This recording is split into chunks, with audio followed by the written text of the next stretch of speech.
aku tidur.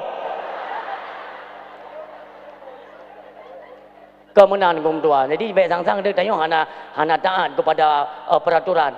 Kami itu orang taat pajak. Bahkan tengku-tengku para alim ulama semuanya di Aceh bayar pajak. Satu yang perlu kita pertanyakan, pajak yang sudah kita keluarkan, bahkan tip-tip ton kapegah defisit anggaran. Defisit anggaran. APBN kita sedang defisit.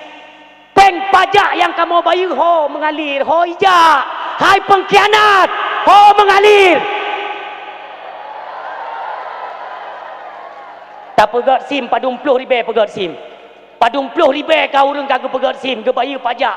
Hoi jak peng nyan, kenapa selalu negara defisit anggaran? Hoi jak peng.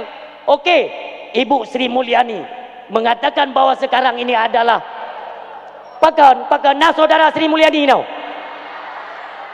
Paling-paling menyona pi saudara Sri Mulyani di Aceh, Sri Hartati yang syarai. Enggak watai pegah leji iaitu sekarang kita iaitu mengedepankan bayar pajak. Long yang aku semiki, kenapa beliau berani mengeluarkan statement yang di luar nalar? Pekah lewarah. Dia ingin menggandeng kepolisian dan KPK untuk memastikan rakyat bayar pajak. Sejauh ini rakyat mentang setia bayar pajak, hanya saja di lingkungan kalianlah kalian piara pancuri. Nyambu sadar.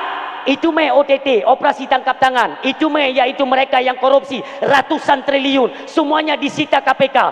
Nyoban-banyo ratusan triliun tunggu itu peng. Pertanyaannya, Anda sebagai Menteri Keuangan Negara, semua uang yang kalian dapatkan dari hasil yang mereka yang sedang korupsi, kalian sita, kalian kemanakan uang tersebut? Cik jawab. Hoi bapenyan. Kacau, katup defisit anggaran. Tidak semua rakyat bodoh, tidak. Lon trip cat kaji bungkam haibi pegah-pegah tanyo lab dakwah. Ku pegah bawanya. Nyo tanyo atai ka kutupu kuro ku mentang tidak akan saya sampaikan kepada orang lain. Ba orang lain hang ku pegah tapi sekurang-kurang entek ba dakwah akbar di ulai titi akan ku pegah insyaallah. Ku pegah cukup ku pegah. Lon han long imbak kezaliman, tidak. Tidak. Tawaran sampai malamnya tu ku mutua. Ditawarkan watenya long mentang long motor Vios mumangnya nanti kan. Ijab perwakilan awaknya dari Banda Aceh. Ditawarkan ke lon, tolonglah Pak Tengku, jangan terlampau kritis dengan pemerintah. Pu yang perle insyaallah akan kita tunaikan.